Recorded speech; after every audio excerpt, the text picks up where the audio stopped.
Today I'm here to talk about a forgotten classic on the NES, Startropics. Guys, it was unintentional, I swear! It has been 1 year since I have uploaded my first video. And I figured I'd make a video to celebrate. This is unscripted. I'm not reading off of anything, but there's a structure to it, so don't worry. Here I'm gonna basically look back on all my videos and kind of criticize them, give some background info, and maybe even talk about some canceled stuff. And after that, I'll be doing a Q&A segment where I answer your questions, obviously. For all of 2018, I would say, yeah, I had the idea of creating a YouTube channel, and it went through a lot of phases and stuff, but eventually I settled on raw reviews and how that was going to work out. And my first plan was to make a video on Sonic Adventure DX for the GameCube. I acquired a capture card and I recorded the game, and I began to write the script, and it is god awful, like really bad. It's really long, it's extremely dragged out, it's boring. I was just desperately attempting to copy other people, and I still do that, but that's besides the point. That project went nowhere. It never got to the voiceover phase. It almost did, but then I got sick. But then I just quit caring about it, and I was getting sick of thinking about it. So I was like, alright, you know what? I'm gonna dial back. Sonic Adventure is a big game, and you don't want to start out by reviewing a big game. I decided to do Startropics, and that, went somewhere. I ended up actually making that. It took me, I'd say, about a month to make. It went pretty smoothly, actually. I enjoyed the game, of course.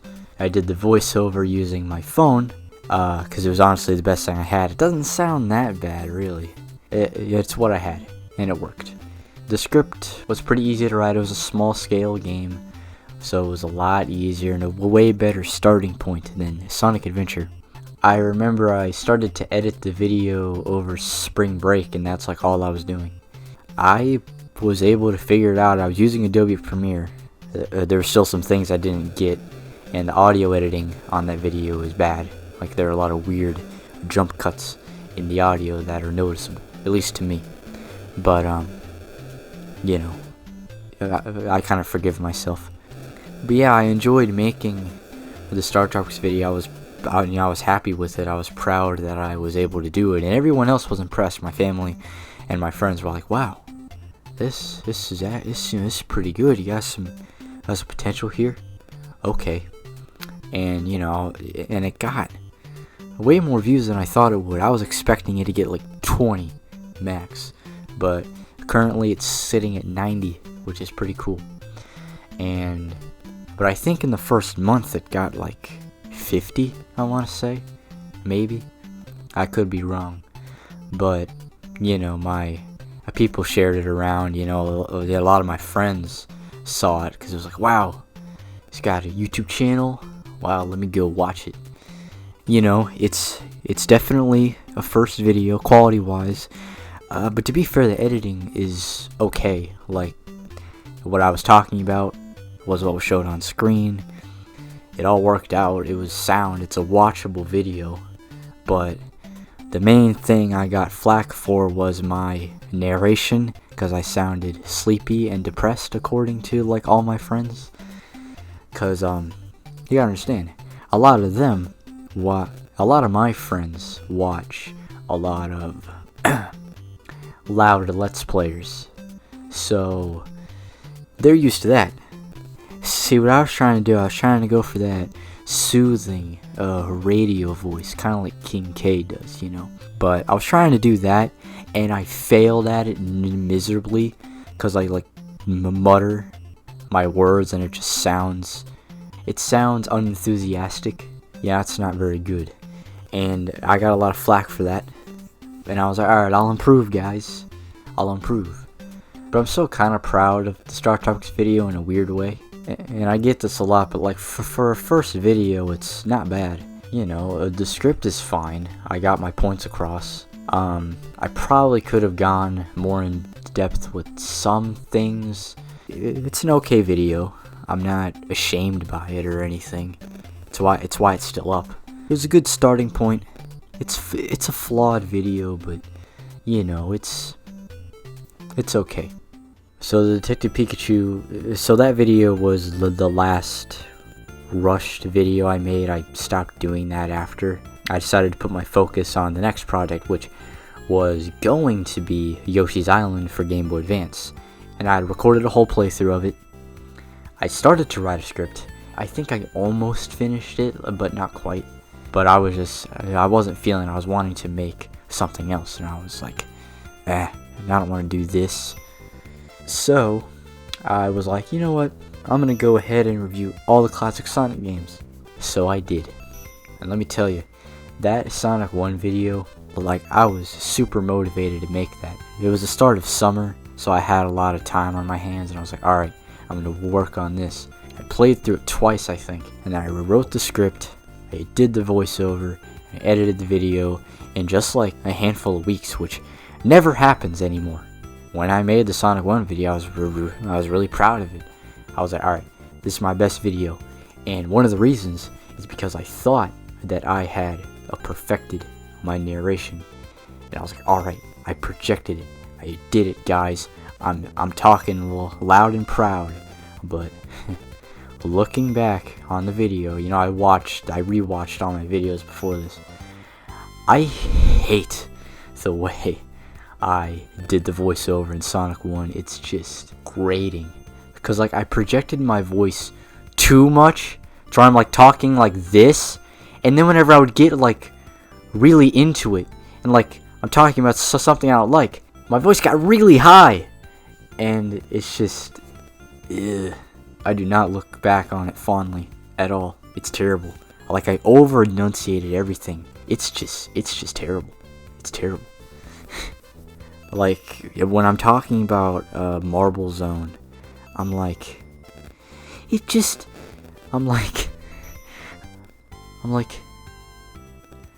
did I say? I was like, I don't know, but like, I was getting really worked up over the zone because I don't like Marble Zone. But like, I started talking like this, and I was like, it's monotonous, blah blah blah, and it's just, ugh.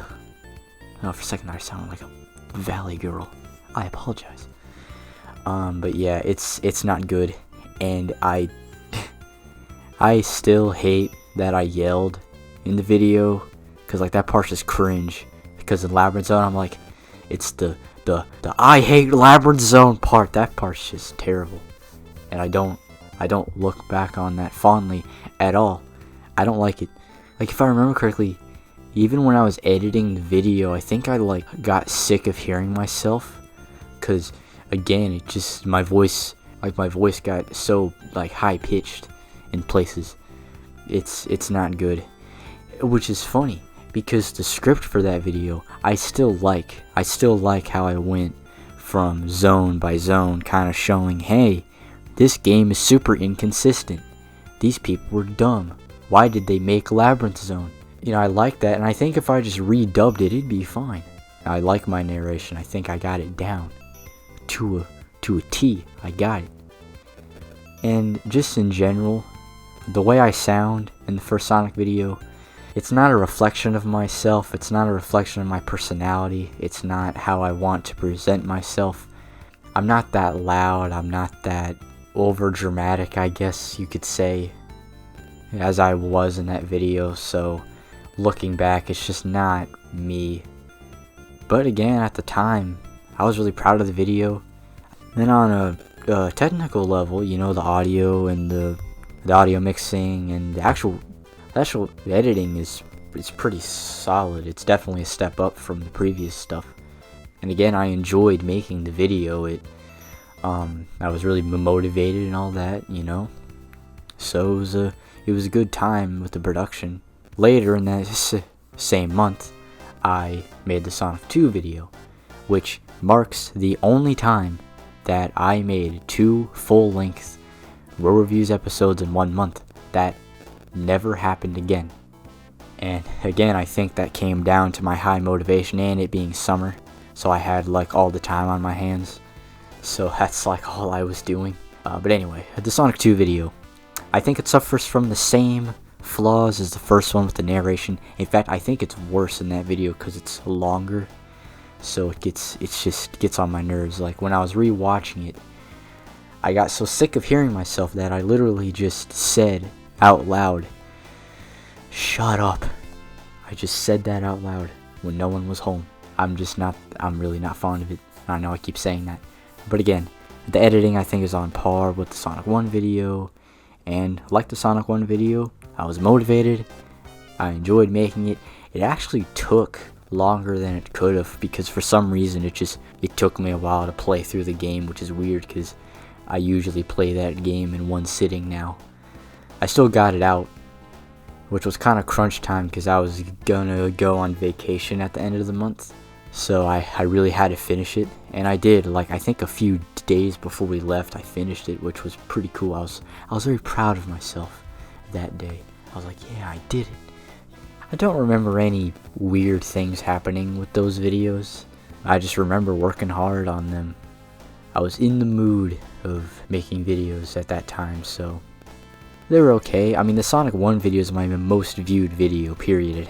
It currently has 120. It was the first video to crack 100, along with Sonic 3, which cracked 100, I think a few weeks ago, at the time of recording this. So yeah, after Sonic 2, I, went on vacation to Wyoming, and that was fantastic. A great trip.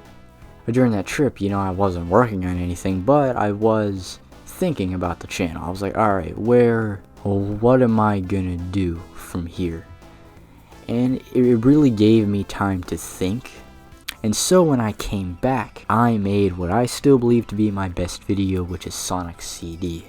I think this video is still my best, along with Mario 64. We'll get there. I finally perfected my narration. I got that kind of, a quieter voice, but like still pronounced enough to where I don't sound like I want to die or anything. And I finally adopted that Starry Night background that I use, which I don't know what that's from. I know it's from Sonic, but I don't know which zone that is. If anyone knows, then feel free to tell me. But I adopted that visual aesthetic, which I stuck with. Just that script, I just perfectly covered everything in a very concise way, I think. And I was really satisfied with it. Yeah, it's a good video. I've become fond of it. I think it's one of my best. I'd say it's probably the poster video of my channel. Like, okay, this is what I can do, and if you like it, then subscribe. But yeah, I just really enjoy that video. I like what I said. I stand by what I said in that video. I think I conveyed my opinion really well. I criticized it pretty heavily, but I also said, you know what?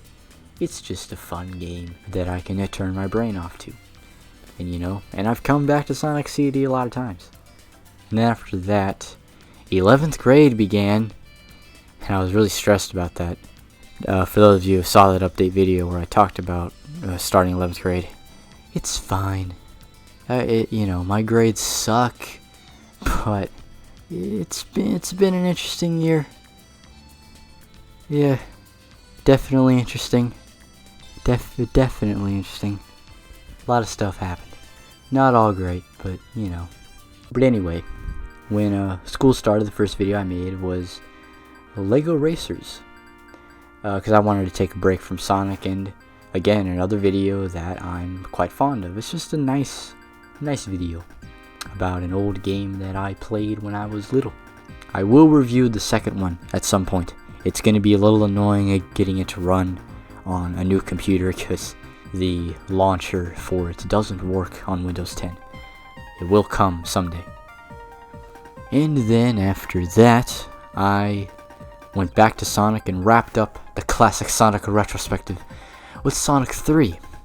I really don't like my Sonic 3 video. I don't think it's very good, and it all lies in the script. I would honestly say I hate that video script. I did not take my time with the script. I kinda just wrote it and called it a day, cause if you saw the video, I didn't particularly care for Sonic 3 all that much, so you know, the motivation wasn't quite there, and the game was exhausting to play through. I will admit it got annoying to play and finish. I keep stating my opinion repeatedly, but I never elaborate on it, and it really bugs me because I could have explained why these levels are dull, why they don't reach their full potential, and why this game is inconsistent, and why it's not the best classic Sonic can be, blah blah blah. I stand by what I said, I just could have said more, and I really regret that. That video did get a lot of traction. It's the second video to get 100 views. Hopefully Sonic CD will get 100 views soon. It's sitting at 94 currently, so go watch it. Again, even if you already saw it, watch it again. I'm just not terribly fond of that Sonic 3 video. The editing is fine, you know. The narration is good. It's a solid video, but just not. You know what? The video is like Sonic 3. It didn't meet its full potential. There we go. That's how I feel about it. So that was September. And now we get to something more interesting that I'm sure a lot of you might want to know about. And yeah, I will get on that. The EarthBound Halloween hack review. I had planned on that to be my Halloween special. I was like, alright, yeah, I'm gonna make a Halloween video. That'll be fun.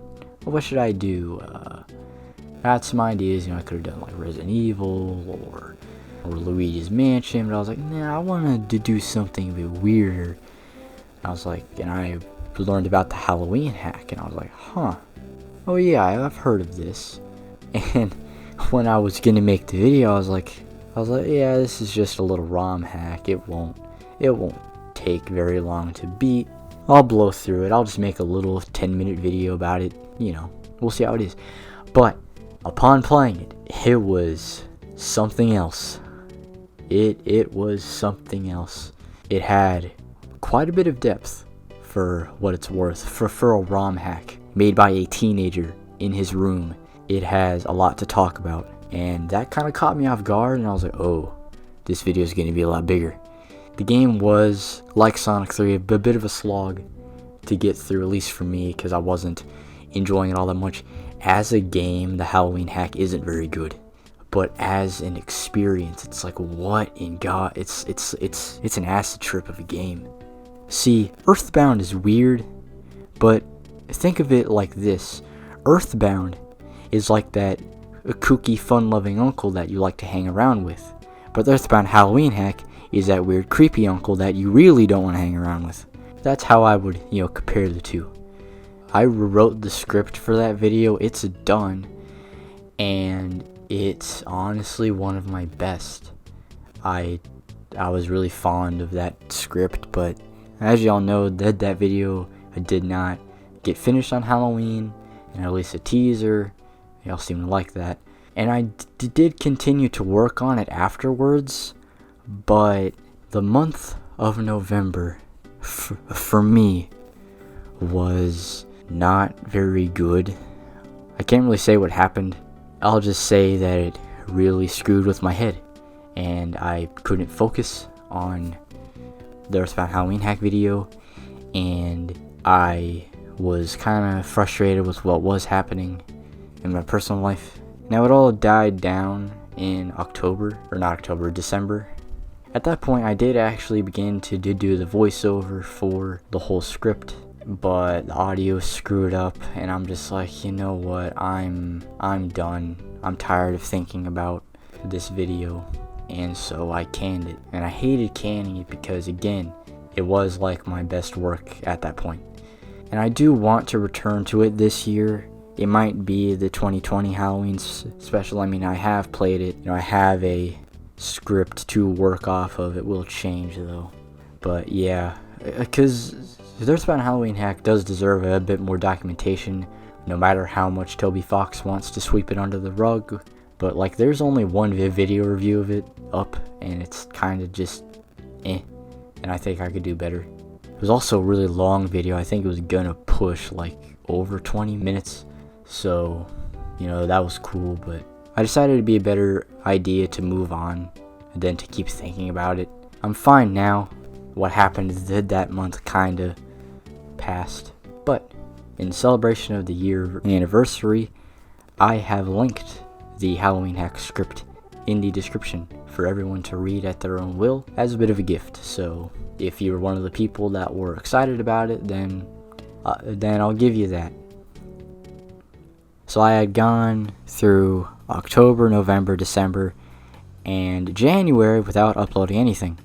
And it was a very, very long hiatus, and I hated that it had happened, but it did.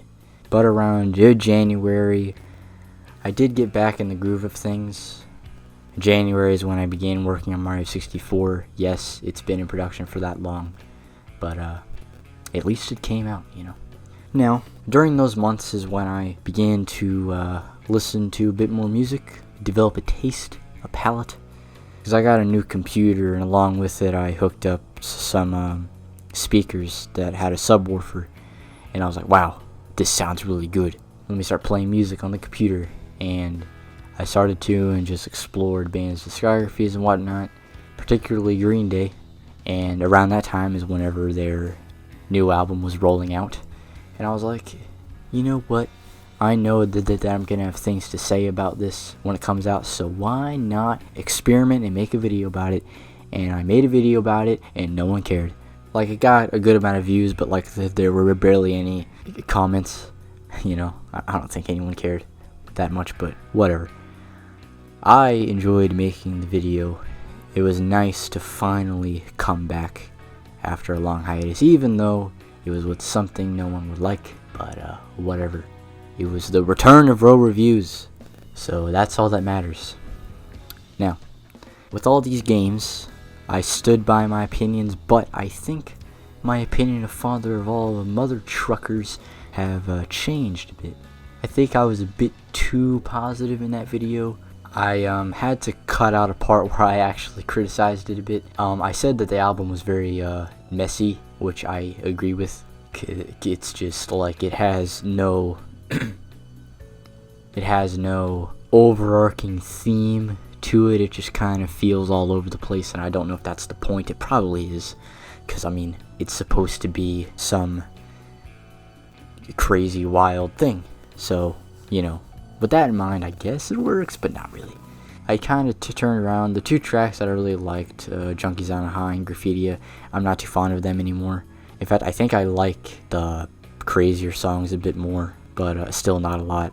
I still think Sugar Youth is fantastic. I still like Oh Yeah, and the title track is alright. So, I still like songs from the album. After realizing what it was trying to be, that being a garage rock revival thing, and after learning what garage rock was, it really fails at that, because I listened to something called Foxborough Hot Tubs, which is a Green Day side project that is a garage rock album, and I listened to it and I was like, oh, this is what Father of All was supposed to be. Okay, this is way better. So after hearing that, I saw even more cracks in Father of All, so I definitely like it a lot less than I did when it came out. It's definitely like bottom tier Green Day. Don't start with it. But it's still like fine. It's okay to just throw on and listen to. It's okay.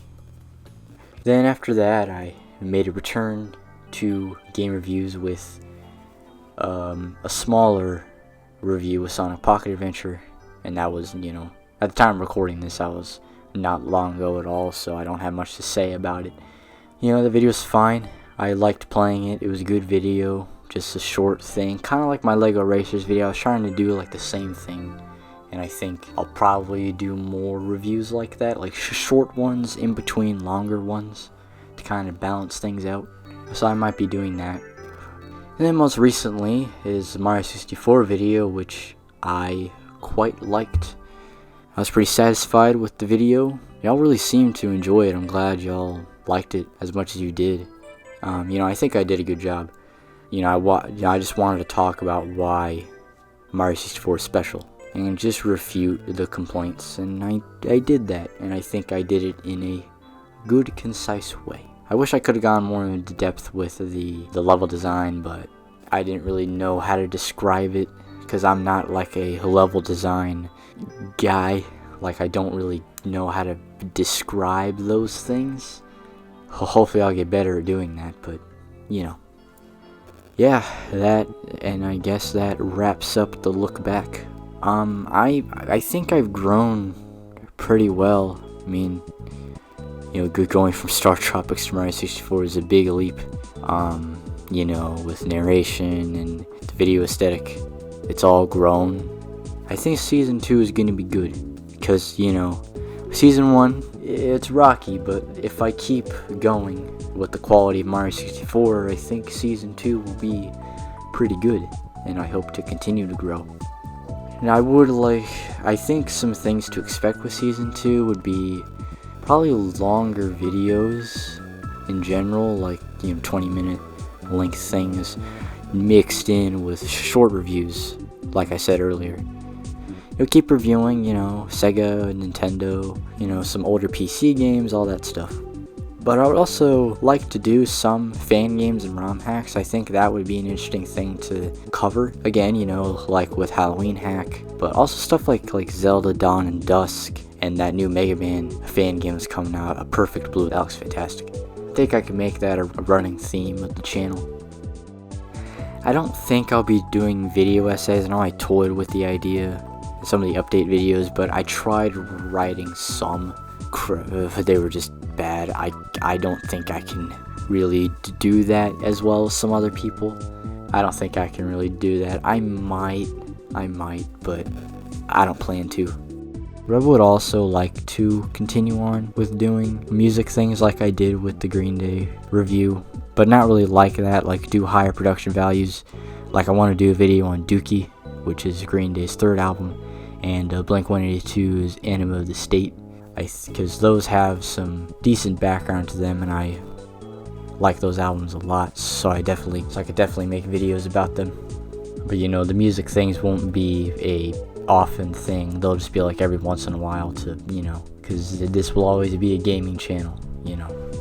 I have a lot of plans for Season 2. I think it's going to be pretty good. I have some bigger ideas planned.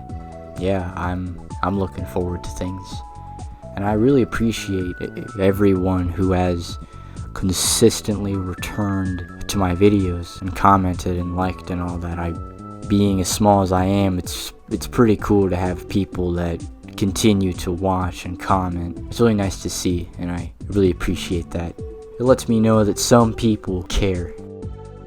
I think it's been a good first year for the channel, thinking about it. You know, there's a lot of growth, big increases in quality throughout that I'm glad I achieved. And I'm happy with where I'm at now, and I'm confident that I can do even better. I think that concludes this little retrospective portion of the video. So how about we move on to the Q&A? Let's hand it over to Row Reviews 2 weeks from now. Say hi. Fuck off. Anyway, today I have some questions that you, the fans, gave me out of the goodness of your hearts. And I really appreciate everyone who gave a question, or in some cases heaping pounds of questions. Thank you. So let's begin.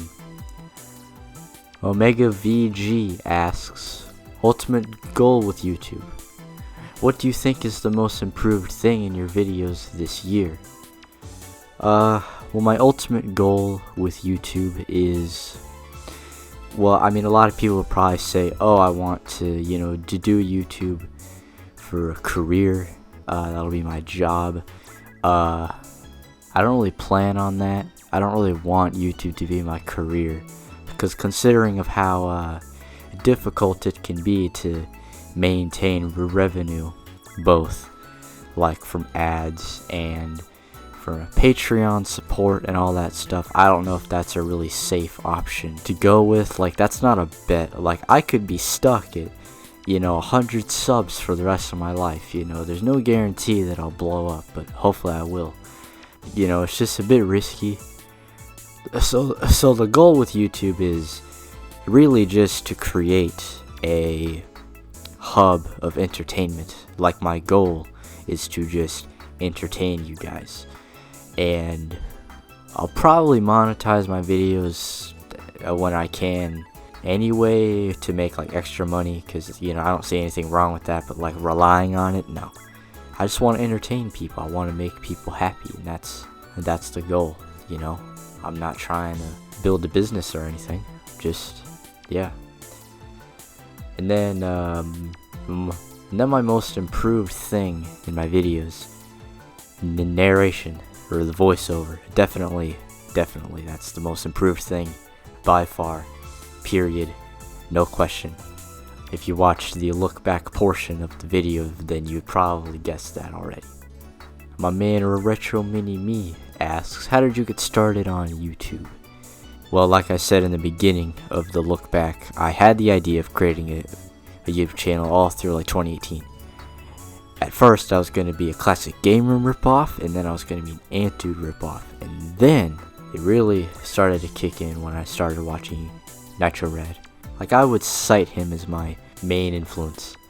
So when I started watching him, I was like, alright, I'm going to do it like that.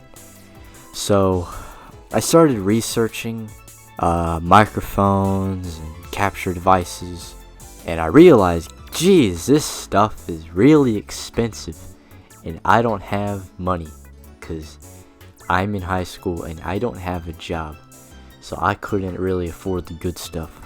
So I got this really cheap condenser microphone, and I had no idea that the condenser microphone requires its own power supply, so it sucked because it's really quiet. But that didn't work, and eventually I got a capture device. It was garbage. It was some Chinese thing, but it worked. And like, what I would do is I would like watch other people and kind of get a feel for how to review things and how to structure it, and I just went from there, and here I am. There's not a huge story of how I started. BlazeTech Hybrid asks, are you glad with what you've amassed on here so far? Now, I had to ask him what that meant, because that didn't make any sense, but basically, am I happy with the channel itself and the audience and just what I've built? Yes. Particularly my audience. They all came from the audiences of other creators I watch, so their communities are healthy. So mine is currently healthy, and I'm grateful for that. And yeah, I'm happy with it. I'm happy with everything. Also, do you put the milk in before or after the cereal? Before. I didn't know there was another way of doing it. John Danzel asks, do you think you'll ever review movies and or TV shows? I'm not going to say a definite yes, but I'm not going to say no either. I have had the idea of doing that, yeah. But the thing is that I'm not too well versed in like reviewing TV shows and movies. Because like, with a TV show, you're covering all these seasons, all these episodes, and it would probably be a little hard for me to condense that down. I would probably do that, yeah. Mainly TV shows, mainly cartoons. Like, 2 shows I had the idea of doing videos on were The Batman, because no one talks about that, and it's underrated, and it's really good. And also Invader Zim, because I love that show's dark humor, and it's just so weird and out of the ordinary and crazy. It's just great. I could definitely talk about that. So I'll probably do stuff like that, but it would only be on occasion, you know. But movies, you know, maybe some like video game movies, like maybe that Sonic OVA. But Fuse asked a ton of questions, like a lot. But first, I'm going one by one here. Where did the name Row Reviews come from? And did you consider any other names? Well, my last name is Row. Reviews also starts with an R, so I was like, okay, that could work. But really, it just came from me watching Jay's reviews one day, and I was like, Jay's reviews, I'm gonna rip that off. So I did. So yeah, that's what it came from. And any other names? Yeah, there were a ton, but like the closest one to reviews was, and I hate it, Row 64, which is stupid. I hate it. My friends would tease me about it when I had the idea, and every time they would say it, it made me cringe. So I didn't think having a name that made me cringe would be very good. So I didn't do that. And plus, Row Reviews rolls off the tongue pretty well. Are there any scrapped videos you'd like to revisit? Yeah, EarthBound Halloween Hack, definitely. And what video are you most proud of? Sonic CD, I already said that in the look back portion. So yeah, Sonic CD. Also Mario 64, but mainly Sonic CD. Do you own any copies of Dance Dance Revolution Mario Mix? Unfortunately, no, I don't have a copy of Dance Dance Revolution Mario Mix. Do you own any rare games? No, although I did get a really good deal on an expensive game, which would be Pokemon Heart Gold. That game, loose cart by the way, it goes for about $70, which is stupid, but I got it on auction on eBay for like 30. Which was pretty great, and I was very happy about that. What is your favorite console? I don't know. It would have to be a three-way tie between the 3DS, the GameCube, and the Switch. What game do you really want remastered or ported to Switch that isn't Mario or Zelda related? This is unrealistic, but I want all three Mother games ported to Switch right now, with new translations. Like I don't want the old Mother 1 translation, I want an updated, uncut translation of that. I want those three games on the Switch because everyone needs to play those. Also, Sonic Adventure would be nice to be remade. Why didn't you pick me up from school, father? Can you speak Latin? Ego nescio non possum. Why is Trey the best album of all time and better than American Idiot? Well, you see, Trey is a very intelligently written masterwork of music with very thought-provoking lyrics, complex instrumentation, bombastic vocals, and pure wit throughout that will knock everyone's socks off. And American Idiot is just terrible. I mean, it's really easy to top American Idiot. Like, screw that thing. Like, jeez. Boulevard of Broken Dreams. More like Boulevard of Broken. But Photoshopper Request asks, do you look anything like your profile picture? Yes, that is a cartoony version of myself. So, you can kind of imagine what I look like, I guess. 80 Siren also asked a bunch of questions. First one, are you proud of the channel? Yeah, not all of it, but like for recent videos, yeah. It's good because like when people ask like, well, what do you do? It's like, what's your hobby? Well, there you go. So I have something to show for myself in terms of skill. Are you ever going to review stuff like Green Day again, or in other words, do a video based on your non-gaming interests? Definitely, yeah. I said earlier, but video on Green Day's Dookie and Blink-182's Enemy of the State will probably happen one day. And in terms of other non-video game things, I got the question about TV shows, probably, but those things won't be very often. What were your inspirations for starting YouTube? So like there was a period of time where I was like not watching much YouTube, but I got back onto it, and just I started watching like Classic Game Room and Ant Dude, and I was like, you know what, I could do this.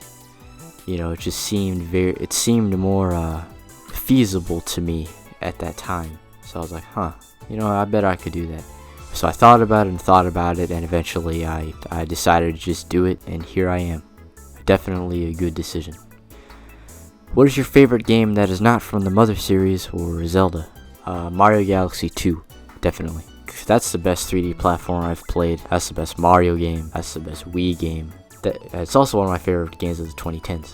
So, yeah. Will you ever review a visual novel or a game with very little actual gameplay like Heavy Rain, or something more lighthearted like I Love You, Colonel Sanders? No, not really. I don't play vivid visual novels. I don't play those games like Heavy Rain or Life is Strange. I've never touched those, actually. I don't think it's a good idea to review a game in a genre that you're not knowledgeable with. Like, I know a lot about platformers, so of course I'm gonna review platformers, but like a visual novel or like a simulation game, no, because I don't play those. So what gives me the right to criticize those? Because I'm probably not gonna like it anyway. It'd be the same as like me criticizing rap music, even though I don't listen to rap, so it's like, why bother? And finally, Pack Jeff asks, any projects you've started working on, then lost motivation to work on it? Yes. Again, I said it in the look back portion, but Yoshi's Island, EarthBound Halloween Hack, but there were a few other ones. I did start writing a few video essays. Those went nowhere. Those were garbage. But also, before the Halloween hack, I was going to review this indie game called The First Tree. That's still on the table. I'm debating if I just want to play that myself or not. But I was going to do that, but I didn't have the money at the time, so I just scrapped that. I would have done it though, but that probably would have made the production of Halloween hack even worse. And are you ever affected by burnout? Yeah. Again, during the Halloween hack production, I was super burnt out, but both from life and school, and that giving me headaches, so I was like done. But that was like the only major instance of burnout I experienced.